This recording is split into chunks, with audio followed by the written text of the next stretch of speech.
At that point of time jokes apart, it was a very tough time for me. ಯಾಕಂದರೆ ನಾನು ಫಸ್ಟಿಂದ 10th very ಔಟ್ಸ್ಪೋಕನ್, ಔಟ್ಶೈನಿಂಗ್, always celebrated. ಆಮೇಲೆ ಯಾವಾಗಲೂ class monitor, ಒಳ್ಳೆ rank ತೊಗೊಳ್ದು, ಒಳ್ಳೆ rank student, P U ಸಿಯಲ್ಲಿ ಹಂಗೂ pass ಆದೆ. ಬಟ್ ಈ ಒಂದು ಫೇಲ್ಯೂರ್ ಇದೆಯಲ್ಲ ನನ್ನ ಜೀವನದಲ್ಲಿ first time P U C ಸೈನ್ಸಲ್ಲಿ ಬಂದಿರೋದು. ಅಲ್ಲಿವರೆಗೂ ನಾನು ಫೇಲ್ಯೂರ್ ಮುಖನೇ ನೋಡಿರಲಿಲ್ಲ. ಫೇಲ್ಯೂರ್ ಅಂದರೆ ಏನಂತೂ ಗೊತ್ತೂ ಇರಲಿಲ್ಲ ನನಗೆ. I mean that kind of dedication I had. 33 marks ಬಂತು, ಎಲ್ಲ ಪಾಸ್ ಆಗಿದ್ದೀನಿ. ಎಲ್ಲ ಹಂಗಂಗೆ ಒಂದು 50-60 ಮಾರ್ಕ್ಸ್ ತೊಗೊಂಡು ಪಾಸ್ ಆಗಿದ್ದೀನಿ. ಬಿಕಾಸ್ ನಾನು ಕಾಲೇಜಿಗೆ ಜಾಸ್ತಿ ಹೋಗೇ ಇಲ್ಲ. ಏನಿದ್ರು ಸೆಲ್ಫ್ ಸ್ಟಡಿ ಮಾಡಿ ಅಷ್ಟು ಒಂದು 2-3 ತಿಂಗಳು ಓದಿ ಪಾಸ್ ಆಗಿರೋದಷ್ಟೇ. ಮ್ಯಾಥ್ಸಲ್ಲಿ 33 ಮಾರ್ಕ್ಸ್. ಸೊ 2 ಮಾರ್ಕ್ಸಿಂದ ಐ ಗಾಟ್ ಫೀಲ್ಡ್. ಆವಾಗ ವಾಟ್ ಐ ಥಾಟ್ ವಾಸ್, ಮುಗಿತಲ್ಲ ಜೀವನ, ಇನ್ನು ವಾಪಸ್ ನಾನು ತಂದೆ ತಾಯಿ ಮುಖ ಹೆಂಗೆ ತೋರಿಸ್ಲಿ, ನನ್ನ ಫ್ರೆಂಡ್ಸಿಗೆ ನಾನು ಏನು ಹೇಳಲಿ, ನಾನು ಏನು ಮಾತಾಡಲಿ, ನನಗೆ ಯಾಕಂದರೆ ಫೇಲ್ಯೂರೇ ಗೊತ್ತಿಲ್ಲ. ಈಗ ಹೋದ ತಕ್ಷಣ ಪ್ರಿಯಾ ಫೇಲ್ ಆದ್ಲು ಅಂದ್ರೆ ನಮ್ಮಮ್ಮ ಏನು ಅನ್ಕೋತಾರೆ, ನಮ್ಮ ಅಪ್ಪ ಏನು ಅನ್ಕೋತಾರೆ, ಈ ಸಮಾಜ ಏನು ಅನ್ಕೊಳ್ಳುತ್ತೆ, ನನ್ನ ಫ್ರೆಂಡ್ಸ್ ಏನು ಅನ್ಕೋತಾರೆ, ಕೈ ಬಿಟ್ಬಿಡ್ಲಾ ಅಂತ ಯೋಚನೆ ಮಾಡಿದೆ ನಾನು. I was in the harness and ಅದು ಹಗ್ಗ ಇರುತ್ತಲ್ಲ ಮೇಲೆ ಇರುವಂಥದ್ದು ಮೌಂಟೇನ್ ಕ್ಲೈಂಬಿಂಗ್, ಕೈ ಬಿಟ್ಬಿಟ್ರೆ ಮುಗಿತಲ್ಲ ಜೀವನ, ಇಲ್ಲಿಗೆ ಎಂಡ್ ಆಗಿಬಿಡುತ್ತೆ, ಯಾರಿಗೂ ನಾನು ಏನು ಉತ್ತರ ಕೊಡಲ್ಲ ಅಂತ. ಒಂದು ವಚನ ನನ್ನ ಲೈಫನ್ನು ಬದಲು ಮಾಡಿತು. ಛಲವಿಲ್ಲದವರ ಮೆಚ್ಚ ನಮ್ಮ ಕೂಡಲ ಸಂಗಮ ದೇವ. This line hit me hard. ಅದು ಹೆಂಗೆ ಬಂತೋ ಏನು ಬಂತೋ ನಂಗೆ ಗೊತ್ತಿಲ್ಲ. ಯಾಕಂದರೆ ನಾವಿಷ್ಟು ಅಧ್ಯಾತ್ಮದಲ್ಲಿ ನಮ್ಮಪ್ಪ ನಮ್ಗೆ ಏನು ಕರ್ಕೊಂಡು ಬಂದರು ಅದು ಒಂದು. ಮತ್ತು ಅವಾಗ ತಾನೇ ಅರಳು ಹೂಗಳ ಹಾಡು ಟ್ರೆಂಡಿಂಗ್ ಇತ್ತು. ಆವಾಗ ನನ್ನ ಹತ್ರ ಒಂದು ಸಣ್ಣದು ಕ್ಯಾಸೆಟ್ ಇತ್ತು, ಇಷ್ಟೇ. ಅದು ಕ್ಯಾಸೆಟ್ ಹಾಕಿ ಕೇಳೋದು ಸ್ಮಾಲ್ ಟೇಪ್ ರೆಕಾರ್ಡ್ರು. ನಾನು ಎಲ್ಲೇ ಹೋದರೂ ಹಾಡು ಕೇಳ್ತಿದ್ದೆ ಟೇಪ್ ರೆಕಾರ್ಡ್ ಹಾಕ್ಕೊಂಡು. ಇನ್ಫ್ಯಾಕ್ಟ್ ಕನ್ನಡದ ಕೋಟ್ಯಾಧಿಪತಿಗೆ ಹೋದಾಗ ಪುನೀತ್ ರಾಜ್ಕುಮಾರ್ಗೆ ಹೇಳಿದೆ ನಾನು, ಪುನೀತ್ ಸರ್ಗೆ, ಸರ್ ಇದೊಂದು ಹಾಡು ನನ್ನ ಜೀವನದ ಬದಲಿಸ್ತು ಮತ್ತು ಇವೊಂದು ವಚನ ಅಂತ ಹೇಳಿ. ಅವರು ಕೆ ಕಲ್ಯಾಣ್ ಅವರು ಹಾಡು ಬರೆದಿರೋದು ಅಂತ ಅವ್ರಿಗೆ ಮಾತಾಡಿಸಿದ್ರು ನನಗೆ. ಅವಾಗ ನಾನು ಹೇಳಿದೆ, ಸರ್ ನಿಮ್ಮ ಒಂದು ಹಾಡಿನಿಂದ ಇವತ್ತು ನಾನು ಈ ಸೀಟ್ ಮೇಲೆ ಕೂತ್ಕೊಂಡಿದ್ದೀನಿ ಅಂತೇಳಿ. ಸೊ ಛಲವಿಲ್ಲದವರ ಮೆಚ್ಚ ನಮ್ಮ Kudala Sangama Deva. So to come back no matter what, ನೀವು ನೆವರ್ ಗಿವ್ ಅಪ್ ಅಂತ ಅದೊಂದು ತಲೆಯಲ್ಲಿ ಹೊಡಿತು. ಇನ್ನೊಂದು ಅರಳು ಹೂಗಳೇ ಆಲಿಸಿರಿ, ಅದು ಸುಮ್ಮನೆ ನನ್ನ ಮನಸ್ಸಲ್ಲಿ ರಿಂಗಣಿಸ್ತಾ ಇತ್ತು. ಆ ಸಂಗೀತದ ಜರ್ನಿ ಕೂಡ ನನಗೆ ಹೆಲ್ಪ್ ಆಯಿತು. ಸೊ ಕೆಳಗಡೆ ಬಂದೆ, 2 ದಿನ ಅತ್ತೆ, 2 ದಿನ ಉಪವಾಸ ಆದೆ, 2 ದಿನ I took my self reformation ತೊಗೊಂಡು ಪುನಃ ವಾಪಸ್ ಧಾರವಾಡಕ್ಕೆ ಬಂದು 1 ತಿಂಗಳು ಕೋಚಿಂಗ್ ತೊಗೊಂಡು ಬರೀ ಒಂದೇ ಸಬ್ಜೆಕ್ಟಲ್ಲಿ, ಅದರಲ್ಲಿ 86 ಮಾರ್ಕ್ಸ್ ತೊಗೊಂಡೆ. ಅಷ್ಟರಲ್ಲಿ ಇಂಜಿನಿಯರಿಂಗು ಮತ್ತು ಮೆಡಿಕಲ್ ಟ್ರೈನ್ಗಳು ಬಿಟ್ಟು ಹೋಗ್ಬಿಟ್ಟಿತ್ತೆಲ್ಲ. ಎಲ್ಲರದು CET ಆಯಿತು, ಎಲ್ಲ ಟೈಮಲ್ಲಿ ಲೈಕ್ ಮಾತಾಡೋರ ಮಾತುಗಳು ಕೂಡ ಸ್ವಲ್ಪ ತುಂಬ ಹಾರ್ಶ್ ಆಗಿತ್ತು. ಅದೇ ಹೇಳಿದ್ನಲ್ಲ, ಆಳಿಗೊಂದು ಗುಳಿ ಕಲ್ಲು ಅಂತಾರೆ. ಸೋತವ್ರಿಗೆ ಎಲ್ಲ ಕಲ್ಲು ಬೀಳುತ್ತವೆ, ಬಿರಲಿ. ಯಾಕಂದರೆ success has many fathers, failure is orphan. So ಆವಾಗ ನಮ್ಮ ತಂದೆ ತಾಯಿ ಪ್ರತಿದಿನ ಹೇಳೋರು, ನೀನೇನು ತಲೆ ಕೆಡ್ಸ್ಕೊಬೇಡಮ್ಮ, ಯಾರು ಎಷ್ಟು ಕಲ್ಲು ಹೋಗಿತಾರೆ ಹೋಗಿಲಿ, ನೀ ಸುಮ್ಮನಿರು, ಆ ಕಲ್ಲುಗಳನ್ನೆಲ್ಲ ಕಲೆಕ್ಟ್ ಮಾಡಿ ಇಟ್ಕೋ, ಒಂದಿನ ಆ ಕಲ್ಲುಗಳಲ್ಲಿ ನಿನ್ನ ಮಹಲ್ ಕಟ್ತೀಯ, ನಂಬಿಕೆ ಇದೆ ಅಂತ. ಆ ಒಂದು ಮಾತು ಮತ್ತೆ ಬಂದು ನಾನು ಒಂದು 85 ಮಾರ್ಕ್ಸ್ ತೊಗೊಂಡು ಪಾಸ್ ಆದೆ. ದೆನ್ ಅಲ್ಲಿಗಾದಮೇಲೆ ನನಗೆ ಬೇರೆ ಏನೂ ಇರಲಿಲ್ಲ ಆಪ್ಷನ್. ನನಗೇನಂತಂದರೆ ಸಿವಿಲ್ ಸರ್ವಿಸ್ ಮಾಡಬೇಕಂದ್ರೆ BA BSc BCom 3 ಆಪ್ಷನ್ ಇದ್ದಿದ್ದು. ನಾನು ಅಂದ್ಕೊಂಡೆ ಈಗ ಹೆಂಗಿದ್ರು ಸೈನ್ಸ್ ಮಾಡಿದ್ದೀನಿ, BSc ಹೋಗೋಣ. ಬಟ್ ಅಲ್ಲೂ ನಾನೊಂದು ತುಂಬ ತಲೆ ಓಡಿಸಿದೆ. ಯಾಕಂದರೆ ಫೇಲ್ಯೂರ್ ಇತ್ತಲ್ಲ. ಆ್ಯಕ್ಚುಲಿ ನಾನು, ಯಾರು ಬರೀ ಸಕ್ಸಸ್ಸನ್ನು ನೋಡ್ತಾ ಹೋಗ್ತಾರೆ, ಫೇಲ್ಯೂರ್ ರುಚಿನೇ ಕಾಣೋದಿಲ್ಲ. ಒಂದು ಸಲ ಫೇಲ್ಯೂರ್ ಬಂದರೆ ಎಷ್ಟು ಕಷ್ಟ ಆಗುತ್ತೆ ಅಂತ ಈ ಮಾತನ್ನು ನಾನು ಹೇಳ್ತಾ ಇರೋದು. If I was a weak minded I would have not been there.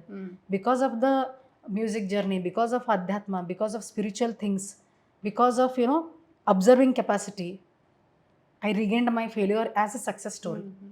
ಅದಕ್ಕೆ ಹೇಳ್ತಾರೆ ಸ್ಟೆಪ್ಪಿಂಗ್, ನಾವು ಯಾವಾಗಲೂ ಸಣ್ಣೊಂದಿರ್ತಾ ಕೇಳ್ತಾ ಬರ್ತೀವಿ, failure is a stepping stone for success ಅಂತೇಳಿ. There I realised. ಇಲ್ಲ ಪುಸ್ತಕದ ಬದನೇಕಾಯಿ ಸುಮ್ಮನೆ ನಾವು ಹೇಳೋದಲ್ಲ, ಅನುಭವಿಸಿದಾಗ ಮಾತ್ರ. ಒಂದು ಕಡೆ ಅಕ್ಕಮ್ಮದೇವ್ರು ಹೇಳ್ತಾರೆ, ನೊಂದ ನೋವ ನೋಯದವರೆತ್ತ ಬಲ್ಲರು ಅಂತ. ನೊಂದ ನೋವ ನೋಯದವರೆತ್ತ ಬಲ್ಲರು, ಹಾಗೆ. ಸೊ ಅದಾದಮೇಲೆ BSc ಅಡ್ಮಿಷನ್ ತೊಗೊಂಡೆ. ಅಲ್ಲಿ ನಾನು I did a very good thing. Anthropology, geology, geography ತೊಗೊಂಡೆ ನಾನು.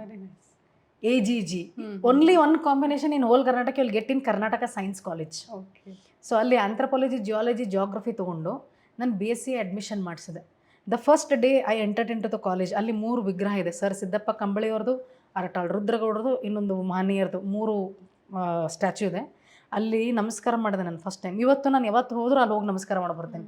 ನಮಸ್ಕಾರ ಮಾಡಿ ಅಲ್ಲಿ ನಾನು ಅವತ್ತು ನಾನು ಭಾಷೆ ಕೊಟ್ಟೆ, ಇನ್ನು ಮೇಲೆ ನನ್ನ ಲೈಫ್ ಒಳಗಡೆ ಏನೇ ಆದರೂ ಕೂಡ ನಾನು ತಿರುಗಿ ನೋಡೋದಿಲ್ಲ, ನನ್ನ ಎಲ್ಲ ಪ್ರಯತ್ನಗಳು ಓದಿನಡೆಗೆ ಇರ್ತದೆ ಅಂತೇಳಿ. BSc 1 ಇಂದ ಹಿಡಿದು 6ನೇ ಸೆಮಿಸ್ಟ್ರ್ವರೆಗೂ my aggregate percentage was 94. So ನಂದು ಲಾಸ್ಟ್ 96.8% BSc 6 ಸೆಮಿಸ್ಟ್ರಿಗೆ. I came first rank to the university. So ಆ ಒಂದು ಸಕ್ಸಸ್ ಜರ್ನಿ ಇದೆಯಲ್ಲ ತುಂಬ ಖುಷಿ ಆಯಿತು. ಬಿಕಾಸ್ ಒಂದು PUC ಫೇಲ್ ಆದಂಥವಳು ನಾನು. Then I regained that in 3 years of span. ನಂದು ಒಂದೇ ವಿಚಾರ ಏನಿತ್ತು ಅಂದರೆ BSc ಕ್ಲಾಸ್ ಅಟೆಂಡ್ ಮಾಡ್ತಿದ್ದೆ, ಪುನಃ ನಿಮಗೂ ಗೊತ್ತಿದೆ ನಾನು ICS ಮತ್ತು ಕ್ಲಾಸಿಕಲ್ಲು ಕೂಡ ಟೀಚ್ ಮಾಡ್ತಾಯಿದ್ದೆ, ಮತ್ತು ಇನ್ನೂ ಹಲವಾರು ಕೋಚಿಂಗ್ ಇನ್ಸ್ಟಿಟ್ಯೂಷನ್ ಕೂಡ ಸೈನ್ಸ್ ಆ್ಯಂಡ್ ಟೆಕ್ನಾಲಜಿ, ಜಾಗ್ರಫಿ ಮತ್ತು GK ಟೀಚ್ ಮಾಡ್ತಾಯಿದ್ದೆ. ಕಾಲೇಜಿಗೆ ಹೋಗ್ತಾಯಿದ್ದೆ, ಇಲ್ಲಿ ಟೀಚು ಮಾಡ್ತಾಯಿದ್ದೆ, ಮತ್ತು ನಾನು ಪ್ರಿಪ್ರೇಷನ್ನು ಮಾಡ್ತಾಯಿದ್ದೆ. ಸೊ ಒಂದು ಟ್ರಯಾಂಗಲಲ್ಲಿ ನಾನು ಈ ಥರ 3 ವರ್ಷ ಮಾಡಿದೆ. ಅದಾದಮೇಲೆ ಏನಾಯಿತು, 2011 KS ಕಾಲ್ ಮಾಡಿದ್ರು. 2011 KS ಕಾಲ್ ಮಾಡಿದಾಗ ನಾನು ಆಲ್ಮೋಸ್ಟ್ ವುಮೆನ್ಸಲ್ಲಿ ಸ್ಟೇಟ್ 2nd ರ್ಯಾಂಕ್ ಇದ್ದೆ. ಓವರಾಲ್ DSP ಲಿಸ್ಟಲ್ಲಿ 4th ರ್ಯಾಂಕು. DSP ಪೋಸ್ಟ್ ಬಂತು 2011 because of all this effort. But ಅದು ಕಾರಣಾಂತರಗಳಿಂದ ಕೋರ್ಟಿಗೆ ಹೋಯಿತು. Back to square one. ಈ ಕಡೆ ಬಂದಂಥ ನೌಕರಿ ಇಲ್ಲ. ಅದ್ರ ಬಗ್ಗೆ ಮಾತಾಡ್ತೀನಿ ನಾನು. ಯಾಕಂತಂದರೆ ಒಂದು ಫೇಲ್ಯೂರ್ ಅನ್ನ ಹೇಗೆ ತಗೋಬೇಕು ಅನ್ನೋದನ್ನು ಬಹುಶಃ ತುಂಬ ಚೆನ್ನಾಗಿ ಹೇಳಿದ್ದೀರಿ. ನಿಮ್ಮ ಓನ್ ಲೈಫ್ ಹಿಸ್ಟ್ರಿ ಮುಖಾಂತರನೇ ಅದನ್ನು ಹೇಳಿದ್ದೀರಿ, ಆ ಎಕ್ಸ್ಪೀರಿಯನ್ಸ್ ಮುಖಾಂತರ. ಸೊ ಅದ್ರ ಬಗ್ಗೆ ಮಾತಾಡ್ತೀನಿ. ಒಂದು ಸಣ್ಣ ಬ್ರೇಕ್ ತೊಗೊಂಡು ಬರ್ತೀನಿ. ವೀಕ್ಷಕರೇ ನೋಡೋಲ್ಲ ಅಂದರೆ ಎಲ್ಲೋ ಒಂದು ಕಡೆ ನಾವು ಎಡುತ್ತೀವಿ, ಎಡುವುದ ಮೇಲೆ ಹೇಗೆ ಸರಿಪಡಿಸ್ಕೊಂಡು ಹೇಗೆ ಮುನ್ನುಗ್ತೀವಿ ಅನ್ನೋದು ಬಹಳ ಮುಖ್ಯ. ಅದಕ್ಕೆ ಬಹುಶಃ ಪ್ರಿಯದರ್ಶಿನಿ ಸಾನೆಕೊಪ್ಪ ಅವರು ದೊಡ್ಡ ಉದಾಹರಣೆಯಾಗಿ ಇವತ್ತು ನಮ್ಮ ಮುಂದೆ ನಿಲ್ತಾರೆ. ಇನ್ನೂ ಅನೇಕ ವಿಚಾರಗಳಿದೆ, ಅವ್ರ ಬಗ್ಗೆ ಕೇಳೋದು, ತಿಳ್ಕೊಳ್ಳೋದು, ಅದೆಲ್ಲವನ್ನೂ ಕೂಡ ಮಾತಾಡೋಣ.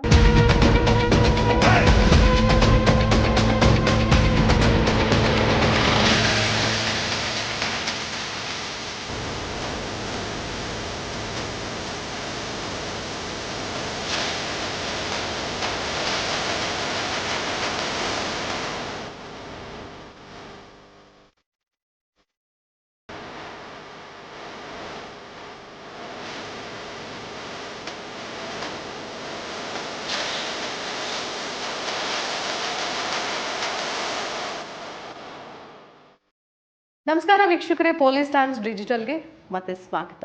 ನಮ್ಮ ಜೊತೆಗಿದ್ದಾರೆ ಪ್ರಿಯದರ್ಶಿನಿ ಸಾನೆಕೊಪ್ಪ, ACP. ಎಸ್, ಸಾಕಷ್ಟು ವಿಚಾರಗಳನ್ನು ಮಾತಾಡ್ಕೊಂಡು ಹೋದ್ವಿ. ಒಂದು ಫೇಲ್ಯೂರನ್ನು ಹೇಗೆ ಸಕ್ಸಸ್ ದಾರಿಯಾಗಿ ಮಾಡ್ಕೊಳ್ಬಹುದು ಅನ್ನೋದನ್ನು ಬಹಳ ಸಿಂಪಲ್ಲಾಗಿ ಹೇಳಿದ್ರು. ಆದರೆ ಅದು ಎಷ್ಟು ಸಿಂಪಲ್ಲೋ ಅದನ್ನ ಪಾಲಿಸೋದು ಕೂಡ ಬಟ್ ಅಷ್ಟೇ ಕಷ್ಟ. ಆದರೆ ಆ ಕಷ್ಟದ ದಾರಿಯನ್ನು ಕೂಡ ಯಶಸ್ಸಿನ ಮೆಟ್ಟಿಲಾಗಿ ಮಾಡ್ಕೊಂಡಿದ್ದಾರೆ ಪ್ರಿಯದರ್ಶಿನಿ ಅವರೇ. ಈ ಒಂದು ಜರ್ನಿ ಏನಿದೆ, ಈ ಜರ್ನಿಯಲ್ಲಿ ಆಟೋ ಹತ್ತಿಲ್ಲ, ಬರೀ ಸೈಕಲಲ್ಲೇ ಹೋಗ್ತಾ ಇದ್ರಂತಲ್ಲ, ಈ ಸೈಕಲ್ ಕಹಾನಿ ಏನು, ಹೆಂಗೆ, ಏನು ಕತೆ? ಅದು ಏನಾಯ್ತು ಅಂದರೆ, ನಮ್ಮಪ್ಪ, ನಾನು ಆಲ್ಮೋಸ್ಟ್ ಒಂದು LKGವರೆಗೂ ಅಪ್ಪ ಬಿಟ್ಟು ಬರೋರು. UKG ಬಂದ ತಕ್ಷಣ ಒಂದು ಸೈಕಲ್ ಕೊಡಿಸಿದ್ರು. ಅದು 2 ಗಾಲಿಗೆ ಇನ್ನೊಂದು 2 ಗಾಲಿ ಸಪೋರ್ಟ್ ಇರುತ್ತಲ್ಲ. ಆವಾಗ ನಮ್ಮದು ಸ್ಕೂಲು, ನಮ್ಮದು ಕಾಮನ್ಕಟ್ಟೆಯಲ್ಲಿ ಮನೆ, ಹೊಸ ಯಲ್ಲಾಪುರ. ಅಲ್ಲಿಂದ ನಾನು ಜುಬ್ಲಿ ಸರ್ಕಲ್ಗೆ ಹೋಗಬೇಕು. ಆಲ್ಮೋಸ್ಟ್ ಒಂದು 3-3.5 ಕಿಲೋಮೀಟ್ರ್ ಆಯ್ತಿತ್ತು. LKG ಆದಮೇಲೆ UKGಗೆ ನಮ್ಮಪ್ಪ ನೀನು ಸೈಕಲಲ್ಲೇ ಹೋಗಬೇಕು ಅಂದರೆ, my dad is very crazy. ಚಿಕ್ಕ ಮಕ್ಕಳನ್ನ ಯಾರು ಸೈಕಲ್, ನಾವೀಗ ದಾರಿಯಿಂದ ಆಚೆ ಹೋದ್ರೇನೆ ಅಯ್ಯೋ ಎಲ್ಲೋದ್ರು ಮಕ್ಕಳು ಅಂತೀವಿ, ಆ ಥರದ ಸಿಚುವೇಶನ್. ಇಲ್ಲ, ನೀನು ಸೈಕಲಲ್ಲೇ ಹೋಗ್ಬೇಕು ಅಂತ ಫ್ರಮ್ UKG ಒಂದು ವಾರ ಬಂದರು. ನನಗೆ ದಾರಿ ತೋರಿಸ್ಕೊಟ್ರು. ದಾರಿ ತೋರಿಸ್ಕೊಟ್ಟಾಗ ಅದು ಜುಬ್ಲಿ ಸರ್ಕಲ್ ದೊಡ್ಡ ಸರ್ಕಲ್, ಅದು ನಿಮಗೂ ಗೊತ್ತಿದೆ. ಅಲ್ಲೆಲ್ಲ ಟ್ರಾಫಿಕ್ ಪೊಲೀಸರು. ಒಂದಿನ ಟ್ರಾಫಿಕ್ PSI ನಮ್ಮ ಮನೆಗೆ ಬಂದರು. ಸರ್, ಏನು ಸರ್ ನೀವು UKG ಮಗಳನ್ನ, UKG ಐತೆ ಹುಡುಗಿ, ಇದನ್ನು ಸೈಕಲಲ್ಲಿ ಕಳಿಸ್ತಿರಲ್ಲ ಸರ್ ಜುಬ್ಲಿ ಸರ್ಕಲಿಂದ? ನನ್ನ ಮಗಳಿಗೆ ಏನಾಗೋದಿಲ್ಲ ರೀ, she has to be on her own. ಇರಲಿ, ಅವಳು ಏನು ಮಾಡ್ತಾಳೆ ಅನ್ನೋ ಗೊತ್ತಿದೆ. ಅವಳು ಸೈಕಲಲ್ಲೇ ಹೋಗಬೇಕು, ಅದನ್ನು ಹೊಡಿಬೇಕು, ಕಲಿಬೇಕು, ಅವಳು ಇಂಡಿಪೆಂಡೆಂಟ್ ಆಗಬೇಕು ಅಂಥೇಳಿ. ಬಟ್ ನಮ್ಮ ತಂದೆಯವರು ನನ್ನ ಫಾಲೋ ಮಾಡೋರು, ನಂಗೆ ಗೊತ್ತಿಲ್ಲದಂಗೆ. ಯಾಕಂದರೆ ಅಷ್ಟು ಧೈರ್ಯವಾಗಿ ಹಿಂದೆಯಿಂದ ಅದು ನಂಗೆ ಗೊತ್ತಿರಲಿಲ್ಲಾಗಿತ್ತು. ಹಿಂದೆಯಿಂದ ನಾನು ಫಾಲೋ ಮಾಡೋರು. ಬಟ್ ಟ್ರಾಫಿಕ್ ಪೊಲೀಸರು ಕೂಡ ಎಷ್ಟು ನೋಡಿ, ಪೊಲೀಸ್ ನಂಟು ನನಗೆ UKGಯಲ್ಲೇ ಬಂದಿದೆ. ನಾನು ಬರೋ ಅಷ್ಟೊತ್ತಿಗೆ ಪಾಪ ನಾನು ಸೈಕಲ್ ಹಿಡ್ಕೊಂಡು ನನಗೆ ರೋಡ್ ಕ್ರಾಸ್ ಮಾಡೋ ಸರು. ಅಲ್ಲಿ ನಮ್ಮ ರೆವರೆಂಡ್ ಫಾದರ್, ಆ ರೆವರೆಂಡ್ ಫಾದರ್ ಅವರು ನಾನು ಈ ಥರ ಸೈಕಲ್ ತೊಗೊಂಬರ್ತೀನಿ ಅಂತ ಹೇಳಿ ನನಗೋಸ್ಕರ, ನಾನು ಸೆಂಟ್ ಜೋಸೆಫ್ ಸ್ಕೂಲಲ್ಲಿ ಓದಿದ್ದು 1ರಿಂದ 7ನೇವರೆಗೂ. ನನಗೋಸ್ಕರ ಹೊರಗಡೆ ನಿಂತ್ಕೊಂಡು ನನ್ನ ಬ್ಯಾಗ್ ತೊಗೊಂಡು ಸೈಕಲ್ ಪಾರ್ಕ್ ಮಾಡಿ ನನ್ನ ಕ್ಲಾಸ್ವರೆಗೂ, UKG ಕ್ಲಾಸ್ವರೆಗೂ ಬಿಟ್ಟು ಬರೋರು. ಓಕೆ. ಸೊ ಅದು ಫಸ್ಟ್ ತುಂಬ ಭಯ ಆಗ್ತಿತ್ತು. ಅಂದರೆ ನಂಗೆ ಅಷ್ಟೊಂದು ನೆನಪಿಲ್ಲ. ಬಟ್ ಅದನ್ನೊಂದು ಇನ್ನೂ ಆರ್ಟಿಕಲ್ ಇದೆ, ಏನೋ ಸೈಕಲಲ್ಲಿ ಬಂದ UKG ಪೋರಿ ಅಂತ. ಅವಾಗ ಪ್ರತಿಮಾ ಅಂತೇಳಿ ಈ ಯಾವ ಪತ್ರಿಕೆ ಅದು, ಐ ಥಿಂಕ್ ಪ್ರಜಾವಾಣಿಯಲ್ಲಿ ಪ್ರತಿಮಾ ಅಂತ ಅವಾಗ ತುಂಬ ಚೆನ್ನಾಗಿ ಆರ್ಟಿಕಲ್ ಬರೆಯೋರು. ಸುಮಾರು ನಾನು ನಿಮಗೆ 20 years ಬ್ಯಾಕ್ ಹೇಳ್ತಾ ಇದ್ದೀನಿ. ಸೊ ಪ್ರತಿಮಾ ಮೇಡಮ್ ನಮ್ಮ ಮನೆಗೆ ಆರ್ಟಿಕಲ್ ಕಳಿಸ್ತೇನೆ. ಪ್ರತಿಮಾ ಮೇಡಮ್ ಅವ್ರು ನಮ್ಮ ಮನೆಗೆ ಹುಡ್ಕೊಂಬಂದು ನಂದು ಸೈಕಲ್ ಹೋಗೋ ಫೋಟೋ, ತುಂಬ ಚಿಕ್ಕದು ಆ ಫೋಟೋನು ನನ್ನ ಹತ್ರ ತೋರಿಸ್ತೀನಿ ನಿಮಗೆ. ಬಿಳಿ ಡ್ರೆಸ್ ಹಾಕೊಂಡು, ಸಣ್ಣದೊಂದು ಸೈಕಲ್ಲು, ಮುಂದೆ 2 ಗಾಲಿ, ಹಿಂದೆ ಅದಕ್ಕೆ 2 ಸಪೋರ್ಟಿಂಗ್ ಗಾಲಿ, ಅದು ತೊಗೊಂಡು. ಹೀಗಾಗಿ ಆ ಒಂದು ಧೈರ್ಯ ನಮ್ಮಪ್ಪ ಏನು ಕೊಟ್ರಲ್ಲ, ನೀನು ಮುನ್ನುಗ್ಗು ಮಗಳೇ ನಾನು ಇದ್ದೀನಿ. ನಮ್ಮಮ್ಮನೂ ಅಷ್ಟೇ, ನೀನು ಮುನ್ನುಗ್ತಾ ಇರೋ ನಾವಿದ್ದೀವಿ ನಿನ್ನ ಜೊತೆ, ನಿನ್ನ ನಂಬ್ತೀವಿ. ಆ ನಂಬಿಕೆ ಅದಿದೆಯಲ್ಲ, ಅದೇ ನನ್ನ ಇವತ್ತು ಕರ್ಕೊಂಬಂದಿರೋದು. ಹೀಗಾಗಿ ಈ ಸೈಕಲ್ ಜರ್ನಿ ಮುಂದೆ ನಾನು 10th PUC ಸೈಕಲ್ಲೇ ತುಳಿದಿರೋದು. ಹಂಗೆ ಮಾವಿನ ಹಣ್ಣು ಅಂದ್ರೆ ತುಂಬಾ ಇಷ್ಟ ಅಂತ ಎಲ್ಲರೂ ಬರುವಾಗ ಹೇಳ್ತಾ ಇದ್ರು, ಮೇಡಮ್ ಮಾವಿನ ಹಣ್ಣು ತಗೊಂಡು ಹೋಗಿದ್ರೆ ತಗೊಂಡು ಹೋಗಿ ಅಂತ. ಚಿಕ್ಕ ವಯಸ್ಸಲ್ಲಿ ಕದ್ದು ತಿಂತಾ ಇದ್ರಂತೆ, ಇವಾಗ ಎಲ್ಲರೂ ತಂದು ಕೊಡ್ತಾರೆ ಪ್ರೀತಿಯಿಂದ. ಚಿಕ್ಕ ವಯಸ್ಸಲ್ಲಿ ಏನಾಗ್ತಾ ಇತ್ತು, ಪೊಲೀಸು ಕಳ್ತನ ಮಾಡಿದ್ದು ಅಂತ ಒಂದು ಸ್ಟೋರಿನ ನಾನು ನಿಮಗೆ ಹೇಳ್ತಾ ಇದ್ದೀನಿ. ಅದು ಯಾರು ಅಲ್ಲ, ಪ್ರಿಯದರ್ಶಿನಿ ಅವರು. ಎಲ್ಲಿ ಕಳ್ತನ ಮಾಡಿದ್ರು ಅನ್ನೋದು ಅವ್ರು ಹೇಳ್ತಾರೆ. ದೇಶಪಾಂಡೆ ಕಂಪೌಂಡ್ ಅಂತಿತ್ತು ನಮ್ಮ ಮನೆ ಹತ್ರ. ನಾನು, ನನ್ನ ಫ್ರೆಂಡ್ ರೇಷ್ಮಾ ಮತ್ತು ಇನ್ನೊಬ್ಬ ಪ್ರಸನ್ನ ಮತ್ತು 3-4 ಜನ ನಾವು ಸೈಕಲ್ ಮೇಲೆ ಹೋಗ್ತಿದ್ವಿ. ಅಂದರೆ ಸೈಕಲ್ದೊಂದು ಗ್ರೂಪ್ ಮಾಡ್ಕೊಂಡ್ಬಿಟ್ಟಿದ್ವಿ. ಒಂದು 5ನೇತ್ ಆದ್ಮೇಲೆ 5ನೇತ್ವರೆಗೂ ನಾನು ಒಬ್ಬಳೇ ಸಿಂಗಲ್ ಹ್ಯಾಂಡ್ ಒಬ್ಬಳೇ ಹೋಗಿ ಬರ್ತಿದ್ದೆ ಸೈಕಲಿಂದ. ಅದಾದಮೇಲೆ ಏನು ಮಾಡ್ತಿದ್ದೆ, ದೇಶಪಾಂಡೆ ಕಂಪೌಂಡ್ ಇತ್ತಲ್ಲಿ, ಅಲ್ಲಿ ಅಜ್ಜಿ ಒಬ್ಬರೇ ಇರೋರು, ಫುಲ್ಲು ಮಾವಿನ ಹಣ್ಣು. ಹೋಗಿ ಒಂದು ದಿವಸ ಕೇಳಿದ್ರೆ ಒಂದು ಮಾವಿನ ಹಣ್ಣು ಕೊಡಿ ಅಜ್ಜಿ ಅಂದ್ರೆ ಕೊಡಲೇ ಇಲ್ಲ ಅವರು. ಅದಕ್ಕೆ ಅವ್ರದ್ದು ಕಂಪೌಂಡು ಮುರಿದೋಗಿತ್ತಲ್ಲಿ. ನಾನು ಮತ್ತು ನನ್ನ ಫ್ರೆಂಡ್ ಇಬ್ಬರು ಹೋಗಿ ಜಿಗಿದ್ಬಿಟ್ಟು, ಪ್ರಸನ್ನ ಇಬ್ಬರು ಹೋಗಿ ಜಿಗಿದ್ಬಿಟ್ಟು ಮಾವಿನ ಕಲ್ಲು ಹೋಗಿದ್ಬಿಟ್ಟು ತೊಗೊಂಬರೋದು. ಅಜ್ಜಿ ಕಲ್ಲು ಎತ್ಕೊಂಬರೋ ಅಷ್ಟೊತ್ತಿಗೆ ಓಡಿ ಬರ್ತಿದ್ವಿ. ಹಾಗೆ ನಮ್ಮದು ನಮ್ಮ ಅಜ್ಜಿ ತವ್ರ ಮನೆ ಅಲ್ಸಿ ಅಂತ ಇದೆ, ಖಾನಾಪುರ ತಾಲೂಕದು. ಅಲ್ಲಿ ಕೂಡ ನಮ್ಮ ಅಜ್ಜ ತುಂಬ ಸ್ಟ್ರಿಕ್ಟು. ಅಂದರೆ ನಮ್ಮ ಅಜ್ಜಿ ಅಣ್ಣ ಎಷ್ಟೊಂದು ಮಾವಿನ ಹಣ್ಣಿದೆ, ಎಷ್ಟೊಂದು ಚಿಕ್ಕು ಹಣ್ಣಿದೆ, ಎಷ್ಟೊಂದು ಸಪೋಟ, ಆಮೇಲೆ ಇದು ಹಲಸಿನ ಹಣ್ಣಿದೆ, ಏನು ತಿನ್ನಕ್ಕೆ ಕೊಡಲ್ಲ. ಸುಮ್ಮನೆ ಕಾಯ್ಕೋತ್ ಕುತ್ಕೊಬಿಡೋದು. ಅದಕ್ಕೆ ಅಜ್ಜ ಹೊರಗೆ ಹೋದಾಗೆಲ್ಲ ನಾವು ಹೋಗೋದು ಕಲ್ಲು ಹೊಡೋದು ತೊಗೊಂಬರೋದು, ಅಜ್ಜ ಬಂದರೆ ಓಡೋಗೋದು. ಅಂದರೆ it was like a very nice thing. But ಈಗ ಎಸ್ ಅಫ್ಕೋರ್ಸ್ ಹಂಗೆ ಮಾಡಬಾರ್ದಿತ್ತು ಅನ್ಸುತ್ತೆ. ಬಟ್ ಮಾವಿನ ಹಣ್ಣು ಮತ್ತು ಹುಣಸೆ ಹಣ್ಣು, this was a very nice thing. ಮತ್ತು ಅವಾಗೆಲ್ಲ ನಮ್ಮ ಧಾರವಾಡದಲ್ಲಿ ಆ ಗಿಡಗಳು ಬರೋದು, ನಾವು ಕಾರ್ಕ್ ಬಾಲ್ ಅಂತ ಮಾಡ್ತೀವಿ, ಉದ್ದದು ಬೀಳ್ತಿತ್ತದೆಲ್ಲ, ಅದನ್ನೆಲ್ಲ ತೊಗೊಂಡೋಗಿ ಜಜ್ಜಿ ಜಜ್ಜಿ ಜಜ್ಜಿ ಜಜ್ಜಿ ಕಾರ್ಕ್ ಬಾಲ್ ಮಾಡೋದು, ಅದರಿಂದ ಕ್ರಿಕೆಟ್ ಆಡೋದು. ಹೊಡೆಯೋದು ಗಿಡೋದು ಮಾಡಿಲ್ಲ ನಾನು, ಅದರಿಂದ ಕ್ರಿಕೆಟ್ ಆಡೋದು. ಮತ್ತಂದರೆ ಫುಟ್ಬಾಲ್ ಆಡೋದು, ಚಿನ್ನಿ ದಾಂಡು ಆಡೋದು. I am never being raised as a very soft. ಮತ್ತು ಹಿಂಗೆ ನೀನು ಫೆಮಿನೈನ್ ಆಗಿರಬೇಕು, ಮನೆ ಬಿಟ್ಟು ಹೊರಗೆ ಹೋಗ್ಬೇಡ, ಅಂದರೆ ನೀನು ನಿನ್ನ ಒಂದು ಶಕ್ತಿ ಏನಿದೆ ಅದನ್ನು ಅನಾವರಣ ಮಾಡು. ಕ್ರಿಕೆಟ್ ಆಡ್ತಿದ್ವಿ ನಾವು, ಫುಟ್ಬಾಲ್ ಆಡ್ತಿದ್ವಿ, ಚಿನ್ನಿ ದಾಂಡು ಆಡ್ತಿದ್ವಿ, ಅಂದರೆ ಮರಕೋತಿ ಆಟ ಆಡ್ತಿದ್ವಿ. ಆಮೇಲೆ ಜಿಗಿದು ಹತ್ತೋದು ಬೀಳೋದು. ನಮ್ಮಮ್ಮ ಅಂತಿದ್ರು, ಮ್ಯಾಲೆ ನೋಡ್ಕೊಂಡು ನಡೀತೀನಿ ನೀನು, ಮ್ಯಾಲೆ ನೋಡಿ ಕೆಳಗೆ ನೋಡೆಲ್ಲ ನೋಡ್ಕೊಂಡು ನಡಿ, ಇನ್ನೆಲ್ಲ ನೋಡ್ಕೊಂಡು ನಡಿ. ಎಷ್ಟೊಂದು ಗಾಯಗಳಾಗಿದ್ವಿ ಇಲ್ಲೆಲ್ಲ ಬಿದ್ದು ಬಿದ್ದು ಬಿದ್ದು. ಅಂದರೆ ಆ ಥರ ಐ ವಾಸ್ ಆಲ್ವೇಸ್ ಅಡ್ವೆಂಚರಸ್. ಏನಾದರೂ ಒಂದು ಮಾಡಬೇಕು, ಕ್ಲಾಸಿಗೆ ಫಸ್ಟ್ ಬರಬೇಕು, ಓದೋದ್ರಲ್ಲಿ ಫಸ್ಟ್ ಇರಬೇಕು, ಆಟ ಪಾಠಗಳಲ್ಲಿ ಫಸ್ಟ್ ಇರಬೇಕು, ಇದೆ. ಆಮೇಲೆ ನಮ್ಮ ಅಪ್ಪ ಅಮ್ಮ ನನ್ನ ಕಂಪ್ಲೀಟ್ ಎಂಗೇಜು, ಸಂಗೀತ, ಮ್ಯೂಸಿಕ್ಕು, ಕರಾಟೆ, ಆಮೇಲೆ ಪ್ರವಚನ ಕರ್ಕೊಂಡು ಹೋಗೋದು. ಐಡಲ್ ಆಗಿ ನಮ್ಮನ್ನ ಬಿಡ್ತಾನೆ ಇರಲಿಲ್ಲ ಆಗಿತ್ತು. ನಾನಂತೂ ಟಿ ವಿ ನೋಡಿದ ನಂಗೆ ನೆನಪೇ ಇಲ್ಲ. ಶಕ್ತಿಮಾನ್ ಅಷ್ಟೇ ನಾನು ನೋಡಿದ್ದು 7ನೇತೆಯಿಂದ. ಅದು ಬಿಟ್ಟರೆ ನಾನು ಟಿ ವಿ ನಮ್ಮ ಮನೇಲಿ ಆಫೇ. ಅಪ್ಪನೂ ಟಿ ವಿ ನೋಡಿಲ್ಲ, ಅಮ್ಮನೂ ನೋಡ್ತಾ ಇರಲಿಲ್ಲ. ಅವರಿಬ್ಬರು ನೋಡ್ತಾ ಇರಲಿಲ್ಲ, ನಾವು ಟಿ ವಿ ನೋಡ್ತಾ ಇರಲಿಲ್ಲ. ಅದಕ್ಕೆ ಈಗಲೂ ಅವಕಾಶ ಇಲ್ಲ ಬಿಡಿ, ಸರಿ ಹೋಯ್ತು ಅಲ್ಲಿಗೆ.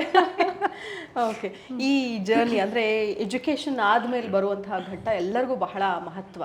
ಅದರಲ್ಲೂ ಈ ಸಿವಿಲ್ ಸರ್ವಿಸ್ಗೆ ಹೋಗ್ತೀವಿ ಅನ್ನೋರ್ಗಂತೂ ಆ ಪೀರಿಯಡ್ ತುಂಬ ಡಿಫಿಕಲ್ಟ್ ಆಗಿರುತ್ತೆ. ಯಾವಾಗ ಅಂದರೆ ಆ ಟ್ರೈನಿಂಗ್ ಎಲ್ಲ ಮುಗಿಸಿ ಅಥವಾ ಎಜುಕೇಷನ್ ಮುಗಿಸಿ ಅಥವಾ ಸೆಲೆಕ್ಟ್ ಆಗಿ ಆಮೇಲೆ ಹೋಗೋವರೆಗೂ ಆ ಪೀರಿಯಡಲ್ಲಿ ತುಂಬ ಜನ ಕೇಳ್ತಿರ್ತಾರೆ, ಯಾವಾಗ ಏನು ಮಾಡ್ತೀಯಾ, ಅಥವಾ ಇದೆಲ್ಲ ವೇಸ್ಟ್ ಆಫ್ ಟೈಮು ಅಂತ ಮನೆಯವರಿಂದ ಹಿಡಿದು ಹೊರಗಡೆಯವರು ಎಲ್ಲರೂ ಕೂಡ. ಬಹುಶಃ ಈ ಫೇಸು ಪ್ರಿಯದರ್ಶಿನಿವರೆಗೂ ಬಂದಿತ್ತು, ಬಟ್ ಅದನ್ನ ತುಂಬ ಉತ್ತಮವಾಗಿ ನೀವು ಉಪಯೋಗಿಸ್ಕೊಂಡ್ರಿ ಅಂತ ಅನಿಸುತ್ತೆ. 2011ರ KS ನಂತರದ ದಿನಗಳು ಹೇಗಿತ್ತು ಅಂತ? 2011ರ KS ಆದಮೇಲೆ ಅದು PUC ಫೇಲ್ ಆದಾಗ ಏನೋ ಒಂದು ಸ್ವಲ್ಪ ನೋವಾಯಿತು. ಇದು ಅದರದ್ದು 100 ಪಟ್ಟಷ್ಟು ನೋವು. ಬಂದಂಥ ಜಾಬ್ ಇಲ್ಲ, ರಿಕ್ರೂಟ್ಮೆಂಟ್ ಆಗಿದೆ, ನಮ್ಮದು ಹೆಸರು ಅನೌನ್ಸ್ಮೆಂಟ್ ಆಗಿದೆ, DSP ಲಿಸ್ಟಲ್ಲಿ 4th ರ್ಯಾಂಕ್ ಇದ್ದೀನಿ, ಬರೀ BSc ಓದಿದ್ದೀನಿ. ಆವಾಗ ನನಗೆ ಬರೀ 23 ವಯಸ್ಸು, BSc ಓದಿದ್ದೀನಿ. ಮುಂದೆ ನಂಗೆ ಏನೂ ಗೊತ್ತಿಲ್ಲ, ಜಾಬಿಗೆ ಏನು ಮಾಡ್ಬೇಕು ಗೊತ್ತಿಲ್ಲ. ಎಲ್ಲೋ ಒಂದು ಕಡೆ ತುಂಬ ಜನ ನಮ್ಮ ತಂದೆಗೆ, ಸಾಕು ಬಿಡಿ ಈಶ್ವರ, ಮದುವೆ ಮಾಡಿಬಿಡು, ಸಾಕು, ಲೆಟ್ ಹರ್ ಗೆಟ್ ಸೆಟಲ್ಡ್. ಇದು ತುಂಬ ಕಷ್ಟ ಆಗ್ತಿತ್ತು ನನಗೆ. ಒಂದು ಎರಡನೇದು, ಬಂದಂಥ ಜಾಬ್ ಬರದೇ ಇದ್ದಾಗ ಅದು ಆಗೋ ನೋವು ಇದೆಯಲ್ಲ, ಅದು ನಮ್ಮ ಶತ್ರುಗಳಿಗೂ ಬರಬಾರ್ದು. ಅಂದ್ ನನಗಂತೂ ಯಾರು ಶತ್ರುಗಳಿಲ್ಲ, ಐ ಆಮ್ ಟೆಲ್ಲಿಂಗ್ ಯು. ಅಂದರೆ ಯಾರಿಗೂ ಆ ನೋವು ಬರಬಾರ್ದು ಅಂತ. ಯಾಕಂದರೆ ಏನೋ ಒಂದು ಆಕಾಂಕ್ಷೆ ಇಟ್ಟು ಇನ್ನು ಪಾಸೇ ಆಗಿಲ್ಲ ಅಂದ್ರೆ ಅದೊಂದು ಮಾತು ಬೇರೆ. ಪ್ರಿಲಿಮ್ಸೇ ಪಾಸ್ ಆಗಿಲ್ಲ, ಮೇನ್ಸೇ ಒಬ್ಬೊಬ್ರು ಅಂತಿರ್ತಾರೆ, ನಾನು ಇಂಟರ್ವ್ಯೂಲ್ಲಿ 2 ಮಾರ್ಕ್ಸಿಗೆ ಫೇಲ್ ಆಗಿಬಿಟ್ಟೆ ರೀ. That is not a matter. When you are in the list, when you are in the entitle to that, and when you don't get it. ತುಂಬ ಆ ನಮ್ಮ ಬ್ಯಾಚ್ ಅವರೆಲ್ಲ ತುಂಬ ಸಫರ್ ಪಟ್ಟರು. ತುಂಬ ನಾವು ಸ್ಟ್ರೈಕಲ್ಲಿ ಏನೇನೋ ಮಾಡಿದ್ವಿ, ಅಂದರೆ we did lot of effort. But yes, ಈಗ ಬಂದಿದೆ. ಈಗ ಎಲ್ಲ ಸರ್ಕಾರದಿಂದ ಮನ್ನಣೆ ಪಡೆದು ಈಗ ಬಂದಿದೆ. ಬಟ್ ಅದು 8 ವರ್ಷ ಆಗ್ಬಿಡ್ತಿಗೆ ಬರೋ ಅಷ್ಟೊತ್ತಿಗೆ. ಹೌದು. ಅಷ್ಟರಲ್ಲಿ ನಂದು 8 ವರ್ಷ ಸರ್ವಿಸ್ ಆಯಿತು. ಬಟ್ ಒಂದು ನಾನೇನು ಹೇಳ್ತೀನಿ ಅಂದರೆ 2011 ಆದಮೇಲೆ ಏನು ಆ ಲೆಸನ್ಸ್, ಲೈಫ್ ಲೆಸನ್ ಇದೆಯಲ್ಲ, ಅಲ್ಲಿ ನನಗೆ ನನ್ನವ್ರು ಯಾರು ಅನ್ನೋದು ನನಗೆ ಅರ್ಥ ಆಯಿತು. ನನಗಂತ ಮಿಡಿಯುವಂಥ ಹೃದಯಗಳು ಯಾವುವು ಅಂತ ಅರ್ಥ ಆಯಿತು. ಯಾಕಂದರೆ ನನ್ನ ಹತ್ರ ಜಾಬ್ ಇರಲಿಲ್ಲ, ನನಗೆ ಏನು ಮಾಡಬೇಕು ಗೊತ್ತಿಲ್ಲ, ಬರೀ BSc ಓದಿದ್ದೀನಿ, ಎಲ್ಲಿ ಹೋಗ್ಬೇಕಂತ ಗೊತ್ತಿಲ್ಲ. ಅಲ್ಲಿಗೆ ನನ್ನ ಕೈ ಹಿಡಿದಿರೋದು ಈ ಕೋಚಿಂಗ್ ಸಂಸ್ಥೆಗಳು. ನೀವು ಕೂಡ ಕೋಚಿಂಗ್ ಸಂಸ್ಥೆಯಲ್ಲಿದ್ದರೆ, ಆ ಕೋಚಿಂಗ್ ಸಂಸ್ಥೆಗೆ ಬಂದ ತಕ್ಷಣ ನಾನು ಯಾವಾಗ ಟೀಚರ್ ಅಂತ ನನ್ನ ಪ್ರೊಫೆಷನ್ ಸ್ಟಾರ್ಟ್ ಮಾಡಿದೆ, ಅಲ್ಲಿಗೆ ನನ್ನ ಕಾನ್ಫಿಡೆನ್ಸ್ ಇಮ್ಮಡಿ ಆಯಿತು. ಅದಾದಮೇಲೆ ನಮ್ಮಮ್ಮ ಯಾವಾಗಲೂ ಎಜುಕೇಷನ್ ಬಗ್ಗೆ ಹೇಳೋರು, ಓದಬೇಕು. ನಮ್ಮಮ್ಮ ಬರೀ PUC ಓದಿ ಅವಾಗ ಟೀಚರ್ ಪೋಸ್ಟ್, ಮ್ಯಾಟ್ರಿಕ್ಯುಲೇಷನ್ ಆದರೆ ಟೀಚರ್ ಪೋಸ್ಟ್ ಸಿಗೋದು. ಬಟ್ ಅದಾದಮೇಲೆ BA, B.Ed, MA, M.Ed ಎಲ್ಲ ಮಾಡಿಕೊಂಡ್ರು. ಆವಾಗ ನಮ್ಮಮ್ಮ ಹೇಳೋರು, ಇಲ್ಲ ಬರೀ BSc ಮಾಡಿದ್ರೆ ಏನು ಉಪಯೋಗ ಇಲ್ಲ ದರ್ಶಿನಿ, ನಂಗೆ ದರ್ಶಿನಿ ಅಂತ ಕರೀತಾರೆ ಮನೇಲಿ. BSc ಮಾಡಿದ್ರೆ ಏನು ಉಪಯೋಗ ಇಲ್ಲ ದರ್ಶಿನಿ, ನೀನೇನಾದರೂ ಮಾಡಬೇಕು. ಅವಾಗ ನಾನು ಹೇಳಿದೆ, ನನಗೀಗ MSc ಮಾಡೋಷ್ಟು ಟೈಮ್ ಇಲ್ಲ. ಬಿಕಾಸ್ ನಾನು ಈ ಕಡೆ ಟೀಚಿಂಗ್ ಮಾಡಬೇಕು, ಈ ಕಡೆ ನಾನು ಮತ್ತೆ ಎಕ್ಸಾಮ್ಸಿಗೆ ತಯಾರಿ ಮಾಡಬೇಕು. UPSC ಕೂಡ ಆ ಟೈಮಲ್ಲಿ. ಹಾಂ, ಆ UPSC ಕೂಡ ಅಟೆಂಪ್ಟ್ ಮಾಡಿದೆ. ಸೊ ಹೀಗಾಗಿ UPSC ಆಲ್ಮೋಸ್ಟ್ ಪ್ರಿಲಿಮ್ಸ್ ಬರ್ದು ಮೇನ್ಸ್ವರೆಗೂ ಬರದೆ, ಅದ್ರ ಪಾಸ್ ಆಗಿಲ್ಲ. ಅದನ್ನೇ ಹೇಳಿದಿಲ್ಲ, ನಾನು ಪಾಸ್ ಆಗೋದಕ್ಕೂ ಬರೆಯೋದಕ್ಕೂ ಭಾಳ ಡಿಫ್ರೆನ್ಸ್ ಇದೆ. ಸೊ ಹೀಗಾಗಿ ಅದಾದಮೇಲೆ ನಮ್ಮಮ್ಮ ಹೇಳಿದ್ರೆ, ಏನಾದ್ರು ಒಂದು ನೀನು ಓದಬೇಕು, ಡಬಲ್ ಡಿಗ್ರಿ ಮಾಡಬೇಕಮ್ಮ ಅಂತೇಳಿ. ಆವಾಗ ನಾನು ಸುಮ್ಮನೆ ಹೋದೆ ಯೂನಿವರ್ಸಿಟಿ ನೋಡಿ, ಇಷ್ಟು ದೊಡ್ಡ ಯೂನಿವರ್ಸಿಟಿ ಒಳಗೆ ಏನು ಮಾಡಲಿ ನಾನು ಅಂತೇಳಿ ಹೋದಾಗ, ಅಲ್ಲಿ ಎಲ್ಲ ಡಿಪಾರ್ಟ್ಮೆಂಟಿಗೆ ಹೋಗಿ ಕೇಳಿದೆ. ನನಗೆ ದಿನಕ್ಕೆ 2 ಕ್ಲಾಸ್ ಇರಬೇಕು, ಸೈನ್ಸ್ ಥರ ಸಬ್ಜೆಕ್ಟ್ ಇರಬೇಕು, ಅಂಥದ್ದು ಯಾವುದಿದೆ ಹೇಳಿ ಅಡ್ಮಿಷನ್ ಮಾಡಿಸ್ತೇನೆ ಅಂತೇಳಿ. ಅದು BSc ಆಗಿ 1 ವರ್ಷ ಆದಮೇಲೆ, 1 ವರ್ಷ ಡೆಲ್ಲಿಗೆ ಹೋಗಿದ್ದೆ ಕೋಚಿಂಗಿಗೆ. ಆವಾಗ ಪಾಪ ಯಾರೋ ಒಬ್ರು ಹಿಂಗೆ, ಮೇಡಮ್ ಲಿಂಗ್ವಿಸ್ಟಿಕ್ಸ್ಗೆ ಹೋಗ್ಬಿಡ್ರಿ, ದಿನಕ್ಕೆ 2 ಕ್ಲಾಸ್ ಇರ್ತದೆ, ಮತ್ತು ಯಾರೂ ನಿಮಗೆ ಅಲ್ಲಿ ಪ್ರೆಷರ್ ಆಗೋದಿಲ್ಲ, ಸೈನ್ಸ್ ಥರ ಸಬ್ಜೆಕ್ಟ್ ಇದೆ, ಭಾಷಾ ವಿಜ್ಞಾನ ಅದು. ಸೊ ನಿಮಗೆ ವಿಜ್ಞಾನದಿಂದ ಬಂದಿರೋದ್ರಿಂದ ನಿಮ್ಗೆ ಚೆನ್ನಾಗಾಗುತ್ತೆ ಅಂತ ಹೇಳಿದ ತಕ್ಷಣ ನಾನು ಹಿಂದೆ ಮುಂದೆ ನೋಡಲೇ ಇಲ್ಲ. ಆ ಸಬ್ಜೆಕ್ಟ್ ಬಗ್ಗೆ ಹಿಂದೆ ಮುಂದೂ ABCDನೂ ಗೊತ್ತಿಲ್ಲ, ಅಡ್ಮಿಷನ್ ಮಾಡಿಸ್ಬಿಟ್ಟೆ. ಸೊ ಈ ಥರ ನನ್ನ ಲೈಫ್ ಒಳಗಡೆ ಎಲ್ಲನೂ ಏನಂದರೆ, ಅದು ದೇವರೇ ನನಗೆ ಕಲ್ಪಿಸ್ಕೊಟ್ಟಿದ್ದನೋ ಅಥವಾ I am entitled to it, I don't know. ಹೋದೆ, but I made sure that I will not miss any class. So 2-3 class ಇರೋದು ದಿನ. ಆ 2-3 ಕ್ಲಾಸ್ ಮುಗಿಸ್ಕೊಂಡು 2-3 ಕೋಚಿಂಗ್ ಇನ್ಸ್ಟಿಟ್ಯೂಷನಲ್ಲಿ ಸೈನ್ಸ್ ಆ್ಯಂಡ್ ಟೆಕ್ನಾಲಜಿ, GK ಮತ್ತು ಜಾಗ್ರಫಿ ಮುಗಿಸ್ಕೊಂಡು ಮತ್ತೆ ಹೋಗಿ ಲೈಬ್ರರಿಯಲ್ಲಿ, ಕಲ್ಯಾಣ ನಗರ ಸಿದ್ದರಾಮೇಶ್ವರ ಲೈಬ್ರರಿಯಲ್ಲಿ ಹೋಗಿ ಓದ್ಕೊಂಡು ಮನೆಗೆ ರಾತ್ರಿ 10-11 ಗಂಟೆಗೆ ಹೋಗ್ತಿದ್ದೆ. ಮತ್ತೆ ಬೆಳಗ್ಗೆ ಬಂದು ಮತ್ತಿದೇ ರೂಟೀನ್. ಆವಾಗ MAಯಲ್ಲೂ ಕೂಡ 86% ಆಯಿತು, 2 ಗೋಲ್ಡ್ ಮೆಡಲ್ ಬಂತು. ಮತ್ತು ನನಗೆ ಲಿಂಗ್ವಿಸ್ಟಿಕ್ಸಲ್ಲಿ highest percentage all India level ಒಂದು ಖಾತ್ರಿ ಅವಾರ್ಡ್ ಅಂತ ಬರ್ತದೆ, ಖಾತ್ರಿ ಅವಾರ್ಡ್ ಕೂಡ ಬಂತು ನನಗೆ. ಈ ಲಿಂಗ್ವಿಸ್ಟಿಕ್ಸಲ್ಲಿ ಹೈಯೆಸ್ಟ್ ಪರ್ಸೆಂಟೇಜ್ ತೊಗೊಂಡಿದ್ದೀನಿ ಅಂತೇಳಿ. ಅದಾದಮೇಲೆ 2014ನೇ ಎಕ್ಸಾಮ್ ಕರೆದ್ರು, KS. ಅಷ್ಟರಲ್ಲಿ ನಂದು ಡಬಲ್ ಡಿಗ್ರಿ ಆಗಿತ್ತು. ಸೊ 2014ನೇ ಪರೀಕ್ಷೆಗೆ ನಾನು ಎಲ್ಲವನ್ನ ಬಿಟ್ಟೆ, ಕೋಚಿಂಗ್ ಇನ್ಸ್ಟಿಟ್ಯೂಷನ್ ಮಾಡೋದು ಬಿಟ್ಟೆ, ಪ್ರತಿಯೊಂದು ಬಿಟ್ಟೆ. ಎವ್ರಿ ಡೇ ಬೆಳಗ್ಗೆ 4 ಗಂಟೆಯಿಂದ ಹಿಡಿದು ರಾತ್ರಿ 10-11 ಗಂಟೆವರೆಗೂ. ನನಗೆ ಅಂದರೆ ಅದು ಬಂದು ನೌಕರಿ ಆಲ್ರೆಡಿ ಒಂದ್ಸರಿ ಆ ಸ್ಟೇಜ್ ದಾಟಿ ಬಂದು ನೌಕರಿ ಕೂಡ ಕೆಲಸ ಇಲ್ಲ ಕೈಯಲ್ಲಿ. ಬಟ್ ಆಲ್ರೆಡಿ ಇವರ KS eligible, but because of ಬೇರೆ ಬೇರೆ ಕಾರಣಗಳಿಂದ ಈ ರೀತಿ ಆಗಾಯ್ತು. ಅದು ಮನಸ್ಸಿನ ಮೇಲೆ ತುಂಬ ಪರಿಣಾಮ ಅಲ್ಲ, ನನ್ನ ತಲೆಯಲ್ಲಿ ಕಟ್ಟಿತಾ ಇರೋದು ಯಾವಾಗಲೂ. ಅದೇನು ಮಾಡ್ತೀವೋ ನನಗೆ ಗೊತ್ತಿಲ್ಲ. ನಮ್ಮ ತಂದೆಗೆ ಅವತ್ತೊಂದು ಮಾತು ಹೇಳಿದೆ ನಾನು. ಆ ಒಂದು ಸಂದರ್ಭದಲ್ಲಿ ನಂದು ಗೋಲ್ಡ್ ಮೆಡಲ್ ಪ್ರದಾನ ಸಮಾರಂಭ ಇತ್ತು. ಅವಾಗ ನಾನು ಹೇಳಿದೆ, ಅಪ್ಪ ಇನ್ನು 1 ವರ್ಷ ನನಗೆ ಟೈಮ್ ಕೊಡು, ನಾನು ಮದುವೆ ಅಂತಾದರೆ ನನ್ನ ಮದುವೆ ಕಾರ್ಡಲ್ಲಿ ಅಲ್ಲಿ KS ಅಂತ ಇರ್ತದೆ, ಇಲ್ಲ KSPS ಅಂತ ಇರ್ತದೆ, ಅವಾಗೇ ನಾನು ಮದುವೆ ಆಗೋದು ಅಂತೇಳಿ. ಅಪ್ಪ ಗೇವ್ ಮಿ 1 ಇಯರ್. ಆಯ್ತಮ್ಮ ಮಾಡು ಮಗಳೇ, ನಾನೇನೇ ನಿಂಗೆ ತೊಂದರೆ ಕೊಡಲ್ಲ, ನೀನು ಮಾಡು ಅಂತೇಳಿ. ಅದಾದಮೇಲೆ ದಿಸ್ 1 ಇಯರ್, ಆಲ್ಮೋಸ್ಟ್ 1 ಇಯರೂ ಇರಲಿಲ್ಲ. ಎಕ್ಸಾಮ್ ಕರೆದು ಒಂದು 3 ಮಂತ್ಸಿಗೆ ಪ್ರಿಲಿಮ್ಸ್ ಬಂತು, ಒಂದು 2 ಮಂತ್ಸಿಗೆ ಮೇನ್ಸು, ನೆಕ್ಸ್ಟ್ ಒಂದು ತಿಂಗಳು ಇಂಟ್ರ್ಯೂ. ಆಲ್ಮೋಸ್ಟ್ ಒಂದು 7-8 ಮಂತ್ಸ್ ಅಂತ ಅಂದ್ಕೊಳ್ಳಿ ಜರ್ನಿ. ಸೊ ಆಲ್ಮೋಸ್ಟ್ 2014 ಅಂದರೆ ಇಟ್ ಕೇಮ್ ಅಪ್ ಇನ್ 15 ನಾವು ಎಕ್ಸಾಮ್ ಬರೆದಿದ್ದು. ಸೊ ಆ ಒಂದು 7-8 ತಿಂಗಳು ಒಂಥರ ತಪಸ್ಸಿನ ರೀತಿ ತೆಗ್ದಿದ್ದೀನಿ ನಾನು. ಲಿಟ್ರಲಿ ನಮ್ಮ ಮನೆ ಮೇಲೆ ಒಂದು ರೂಮು ಅಪ್ಪ ಕಟ್ಕೊಟ್ರು, ಒಂದೇ ಸಣ್ಣ ರೂಮು, ನಾನು ಒಂದು ಸಣ್ಣದೊಂದು ಕಾಟು, ನಂದು ಬುಕ್ಸು ಅಷ್ಟೇ. ಅಪ್ಪ ತಿಂಡಿನೂ ಅಮ್ಮ ತಿಂಡಿ ಕೊಟ್ಟು ಸ್ಕೂಲಿಗೆ ಹೋಗ್ಬಿಡೋರು, ಅಪ್ಪ ಮಧ್ಯಾಹ್ನ ಊಟ ಕೊಡೋರು, ರಾತ್ರಿ ಊಟ ಕೊಡೋರು. ನಾನು ಕೆಳಗಿಳಿದು ಬರ್ತಾನೆ ಇರಲಿಲ್ಲ ಆಗಿತ್ತು. ಯಾರು ಮದುವೆಗೂ ಹೋಗಿಲ್ಲ, ಯಾರು ಕೆಳಗಡೆ ಬಂದರೂ ಮಾತಾಡಿಸ್ತಾ ಇರಲಿಲ್ಲ. ನಾನು ನನ್ನ ಪ್ರಪಂಚ ನನ್ನ ಬುಕ್ಸ್. ಬೆಳಗ್ಗೆ 4 ಗಂಟೆಗೆ ಇದ್ದರೆ ರಾತ್ರಿ 11 ಗಂಟೆವರೆಗೂ, ನೋ ಮ್ಯಾಟ್ರ್ ವಾಟ್, ನನಗೆ ಜ್ವರ ಬರಲಿ, ಚಳಿ ಬರಲಿ, ಏನು ಬೇಕಾದಿರಲಿ. That was the level of dedication. ಅದೇನೋ ಗೊತ್ತಿಲ್ಲ, ಯಾರಿಗೆ ನೋವಿರುತ್ತಲ್ಲ ಆ ನೋವನ್ನು ಮೀರುವಂಥ ಪ್ರಯತ್ನ. ಅಂದರೆ ನಮ್ಮಮ್ಮ ಒಂದು ಮಾತು ಹೇಳೋರು ಯಾವಾಗಲೂ, ಮಾತನಾಡೋದು ಸಾಧನೆ ಆಗಬಾರ್ದು, ನಿನ್ನ ಸಾಧನೆ ಮಾತನಾಡಬೇಕು ಅಂತ. ಅದನ್ನು ನಾವು ಎದ್ದ ತಕ್ಷಣ I use to feel in English. ಅದನ್ನು ಅನ್ಕೋತೇವೆ, because I read lot of books. ಏನಂತಂದರೆ let your success make noise ಅಂತ ನಾನು ಅನ್ಕೋತಾ ಇದ್ದೆ ಎವ್ರಿ ಡೇ. ಆಮೇಲೆ ನಾನು ಇಮ್ಯಾಜಿನ್ ಮಾಡ್ಕೋತಿದ್ದೆ ಖಾಕಿ ಬಟ್ಟೆ ಒಳಗಡೆ ನನ್ನ. ಓಕೆ. ವಿವೇಕಾನಂದ ಹೇಳ್ತಾರೆ, what you believe is what you become ಅಂತ. ನೀನೇನು ನಿನ್ನನ್ನು ನೀನು ಒಂದು ನಂಬ್ತೀಯ ಅದು ನೀನು ಅದನ್ನೇ ಆಗ್ತೀಯ ಅಂತ. ಹೀಗಾಗಿ ಈ ಒಂದು manifestation work, what you believe what you become, ನಾನು ಬರೆದು ಯಾವಾಗ ಲಾಸ್ಟ್ ಒಂದು ಎಕ್ಸಾಮ್ ನಮ್ಮದು ಅಗ್ರಿಕಲ್ಚರ್ ಕಾಲೇಜಲ್ಲಿ ನನ್ನ ಮೀನ್ಸ್ ಎಕ್ಸಾಮ್ ಇತ್ತು. ಲಾಸ್ಟ್ ಎಕ್ಸಾಮ್ ಬರೆದೆ ಆಂಥ್ರಪಾಲಜಿ, ನಂದು ಸಬ್ಜೆಕ್ಟ್ ಆಂಥ್ರಪಾಲಜಿ. ಸೊ ಬರೆದು ಹೊರಗಡೆ ಬಂದಾಗ ನಮ್ಮ ಅಪ್ಪ ಹೇಳಿದೆ ಒಂದು ಪೋಸ್ಟ್, ನನಗೆ ಗೊತ್ತಿಲ್ಲ ಅದು ಇವತ್ತಿಗೂ ನನಗೆ ಅನಿಸುತ್ತೆ ನಾನೇನು ಅಷ್ಟು ಚೈಲ್ಡಿಶ್ ಇದ್ನ ಅಥವಾ ಓವರ್ ಕಾನ್ಫಿಡೆಂಟ್ ಇದ್ನ ನನಗೆ ಗೊತ್ತಿಲ್ಲ. ಇನ್ನೂ ಇಂಟರ್ವ್ಯೂನೇ ಆಗಿಲ್ಲ, ಮೇನ್ಸ್ ಲಾಸ್ಟ್ ಎಕ್ಸಾಮ್ ಬರೆದ ಮೇಲೆ ನಮ್ಮ ಅಪ್ಪ ಹೇಳಿದೆ ಒಂದು ಪೋಸ್ಟ್ ಪಕ್ಕ ಆಗತ್ತಪ್ಪ ಅಂತ. ಇನ್ನೂ ನೆನಪಿದೆ ನನಗೆ, ಹಳೇ ಸಫಾರಿ ಗಾಡಿ ಒಳಗಡೆ ನಾನು ನಮ್ಮಪ್ಪ ಇಬ್ಬರೇ ಬಂದಿದ್ವಿ. ನಮ್ಮಪ್ಪ ಪಾಪ ನಂದು ಎಕ್ಸಾಮ್ ಆಗೋವರೆಗೂ ಕೂರೋರು, ಏನಾಯಿತು ಏನಾಯಿತು ಏನಾಯಿತು ಅಂತೇಳಿ. ನಮ್ಮಮ್ಮ ಪಾಪ ಅಲ್ಲಿ ನಾ ಹೇಳಿದ್ಲ, ನಮ್ಮಮ್ಮಂದು ಅರ್ಜಿ ಹಿಡ್ಕೊಂಡು ನಿಂತ್ಬಿಟ್ಟಿದೆ ನಮ್ಮಮ್ಮ, ನನ್ನ ಮಗಳು ಪಾಸಾಗಲಿ ನಮ್ಮಿ ಫುಲ್ ಪ್ರಾರ್ಥನೆ ಮಾಡೋರು. ಅಪ್ಪ ನನ್ನ ಜೊತೆ ಕೂತ್ಕೊಂಡು ಹೊರಗಡೆ ಕಾಯ್ಕೊಂಡು ಕೂತ್ಕೊಳ್ಳೋರು. ಲಾಸ್ಟ್ ಎಕ್ಸಾಮ್ ಬಂದಾಗ ನಾನು ಹೇಳಿದೆ, ಇನ್ನೂ ನೆನಪಿದೆ ನನಗೆ, ಅಪ್ಪ ಒಂದು ಪೋಸ್ಟ್ ಪಕ್ಕ ಸಿಗುತ್ತೆ ಅಂತ. ಅದಾದಮೇಲೆ ಇಂಟರ್ವ್ಯೂ ಆಯಿತು. ಸರ್ಪ್ರೈಸ್ ಅಂತಂದರೆ ನಾನು ಪೋಸ್ಟ್ ತೆಗೆದು ನೋಡಿದಾಗ ಮತ್ತೆ DSP ಆಗಿದ್ದೀನಿ. 2011 DSP 4th ರ್ಯಾಂಕ್, 2014 ಕೂಡ, ಅಂದರೆ 17 ಆಲ್ಮೋಸ್ಟ್ ವಿ ಜಾಯಿಂಡ್, 16 ರಿಸಲ್ಟ್ ಬಂತು 7th rank in the DSP list. So ಅವಾಗ ನಂಗೆ ಅನಿಸ್ತಾ I am destine to be DSP. ಮತ್ತೆ ಇನ್ನೊಂದ್ಸಲ ಕರೆದ್ರೆ ಎಕ್ಸಾಮ್ ಅದಾದಮೇಲೆ, ಅವಾಗ ನಮ್ಮಮ್ಮ ಅಂದ್ರೆ ಸಾಕು ಮಗಳೇ ಸಾಕು, ಇನ್ನೊಂದ್ಸಲ ಬರ್ತಾರೆ ಮತ್ತು DSPನೇ ಆಗ್ತೀನಿ ನೀನು, ಸಾಕು ಈಗ ಹೋಗಿ ಮೊದಲು ಜಾಯ್ನ್ ಆಗ್ಬಿಟ್ಟು ಅಂದರೆ ಲೈಟರ್ ಪಾರ್ಟ್. ಬಹುಶಃ ಅದು ಇದೆ ಅಂತ ಅನ್ಸುತ್ತೆ, ನಿಮ್ಮ ಡೆಸ್ಟಿನಿಯಲ್ಲಿ ಅದು ಇದ್ದೇ ಇತ್ತು ಅಂತ ಅನ್ಸುತ್ತೆ ಬಹುಶಃ. And it is what I believed my ಎರಡು ಸರಿ ಬರ್ದಾಗ್ಲೂ DSPನೇ ಆಗಬೇಕು ಅದು ಅಂದರೆ ಎರಡನೇ ಸರಿ ಅಟೆಂಪ್ಟ್ ಮಾಡಿದಾಗೂ ಏನೆಲ್ಲ ಕಷ್ಟಪಟ್ರಿ, ಬಟ್ ಅದಕ್ಕೆ ಫಲ ಸಿಕ್ಕೋದು ನೀವು ಈ ಫೀಲ್ಡಿಗೆ ಬರಲೇಬೇಕು ಅನ್ನೋದು, ಅಥವಾ ನಿಮಗೂ ಆ ಒಂದು ಆಸೆ ಇತ್ತು ಮುಂಚೆಯಿಂದನೂ? ಆಸೆ ಅನ್ನೋಕ್ಕಿಂತ ತುಡಿತ, ನಾನು ಖಾಕಿ ಹಾಕಬೇಕು, ಸಮಾಜ ಸೇವೆ ಮಾಡಬೇಕು, ಇಷ್ಟೇ. ನಮ್ಮ ದೊಡ್ಡಪ್ಪ ಯಾವಾಗ ಅಂದರೆ ನಮ್ಮ ದೊಡ್ಡಪ್ಪನ ಕಾರ್ಯವೈಖರಿಯನ್ನು ನೋಡಿಬಿಟ್ಟು ಹಿಂಗೆ ಆಗ್ಬೇಕಲ್ಲಪ್ಪ, ಹಿಂಗೆ ನಾನು ಕೆಲಸ ಮಾಡಬೇಕು ನನಗೆ, ಅಂದರೆ ನನಗೆ ಡಿಫ್ರೆನ್ಸೇ ಗೊತ್ತಿಲ್ಲ, ಗಂಡು ಹೆಣ್ಣು ಡಿಫ್ರೆನ್ಸ್ ನನಗೆ ಗೊತ್ತಿಲ್ಲ.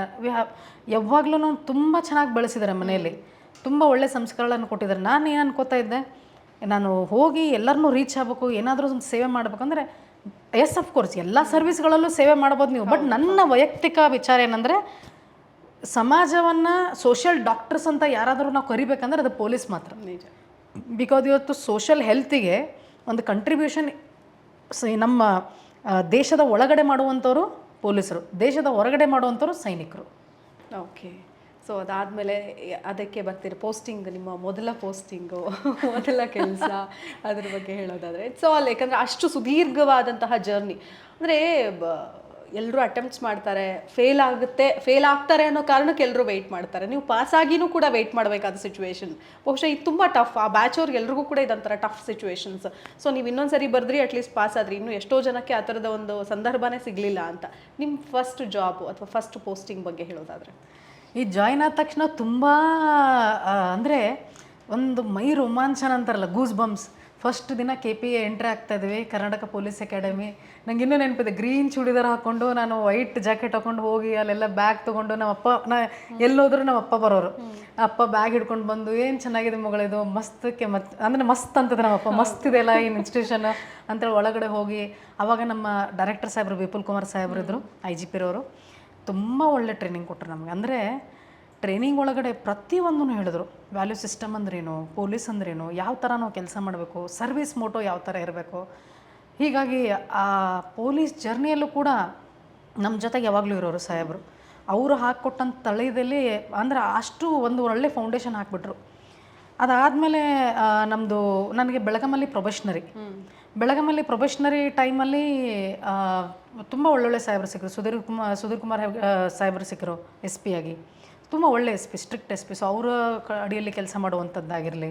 ಅಲ್ಲಿ ಸುಮಾರು ನಾನು 3-4 ಸ್ಟೇಷನ್ಗಳಲ್ಲಿ ಕೆಲಸ ಮಾಡಿದೆ. ಸೌದತ್ತಿಯಲ್ಲಿ ಕೆಲಸ ಮಾಡಿದೆ, ನೇಸರಿಗೆಯಲ್ಲಿ ಕೆಲಸ ಮಾಡಿದೆ, ರಾಮದುರ್ಗದಲ್ಲಿ ಕೆಲಸ ಮಾಡಿದೆ. ಮತ್ತು ಬೆಳಗಾಂ ನಾನು ಓನ್ ಡಿಸ್ಟಿಕ್ ಆಗಿರೋದ್ರಿಂದ it was like a home return to me.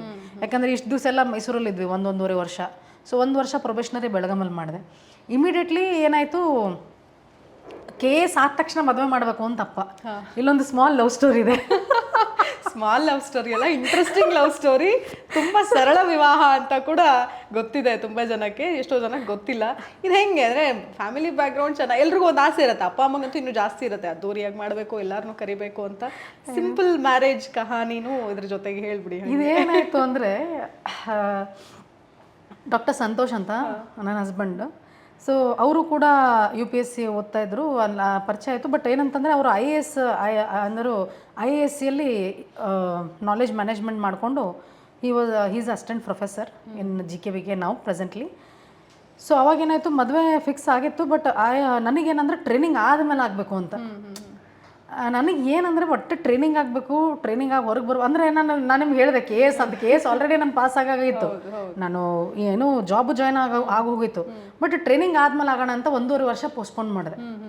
He was all I kept him waiting for 1.5 year. Okay. So but he weighted all that long. ಅದಾದಮೇಲೆ ನನಗೇನು ತಲೆಯಲ್ಲಿ ಅಂತಂದರೆ, ಈಗ ನಾನು ಇಷ್ಟು ಜನಕ್ಕೆ ಒಂದು ಮಾದರಿ ಆಗಿದ್ದೀನಿ. ಮತ್ತು ನಾನು ಯಾವಾಗಲೂ what I believe is which is simple that is noble ಅಂತ.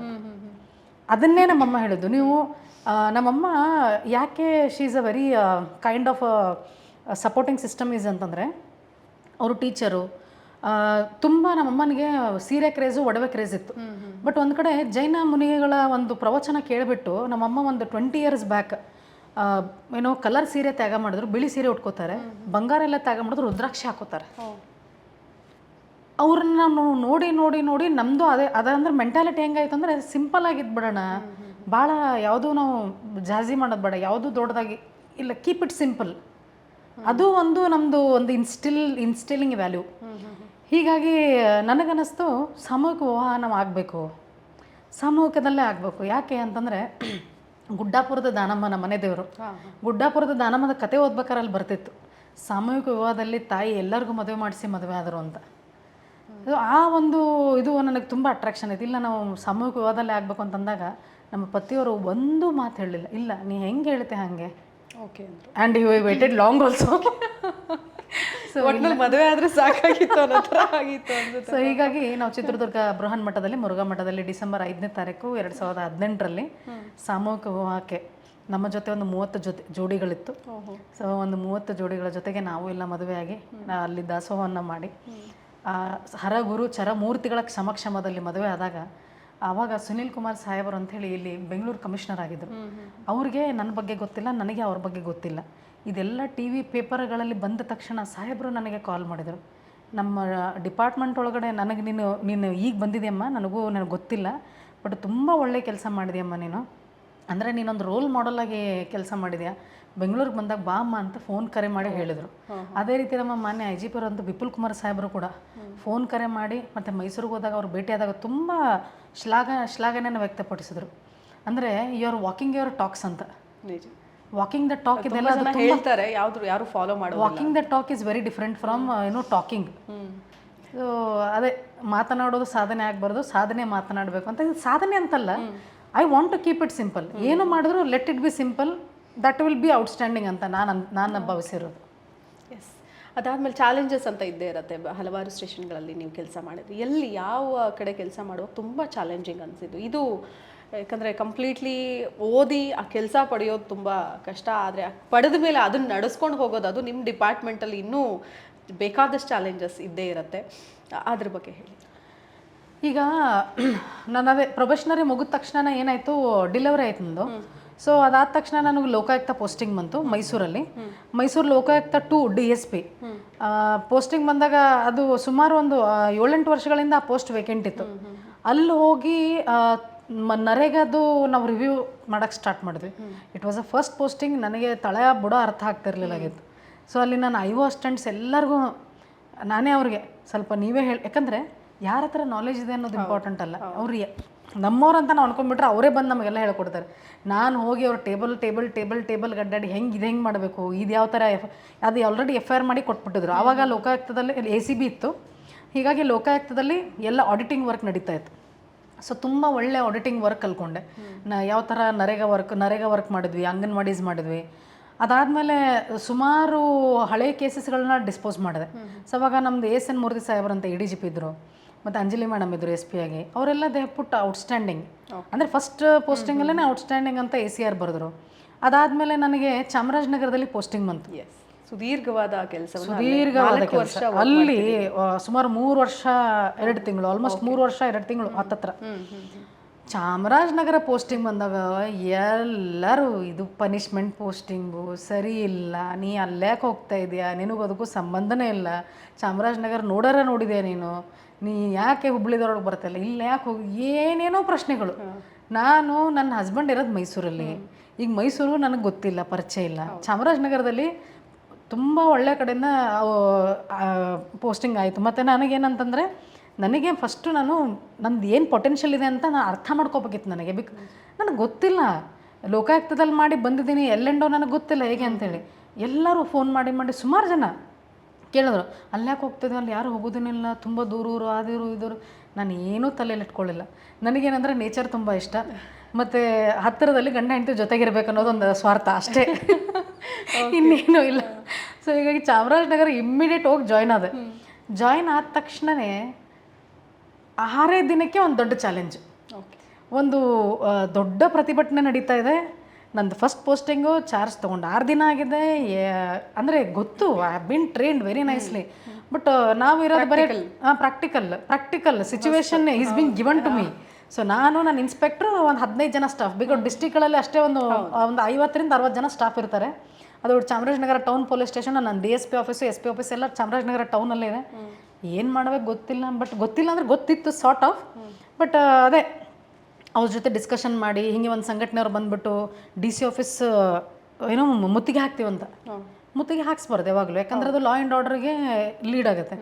ಅವಾಗ ಇವರು DC ಆಫೀಸ್ ಬಾರ್ಜ್ ಮಾಡ್ತಾ ಇದ್ದಾರೆ. ನಾನು ನಮ್ಮ ಇನ್ಸ್ಪೆಕ್ಟರ್ಗೆ ಹೇಳ್ಬಿಟ್ಟೆ, ನೀನು ಹೋಗ್ಬಿಟ್ಟು ಅವ್ರು ಗಾಡಿ ತಡಿ ಅಂತೇಳಿ. ಇನ್ಸ್ಪೆಕ್ಟರ್ ಹೋಗ್ಬಿಟ್ಟು ಪಾಪ ಗಾಡಿ ಹಿಂಗೆ ತಡಿತಾ ಇದ್ದಾನೆ, ಗೇಟ್ ಹಾಕ್ಬಿಟ್ಟು. ಆಮೇಲೆ ಸ್ವಲ್ಪ ಒಂದು 5 ನಿಮಿಷದಲ್ಲಿ ಅನ್ಕಂಟ್ರೋಲೇಬಲ್ ಆಗ್ಬಿಟ್ಟು situation, because we are some 20-25 people.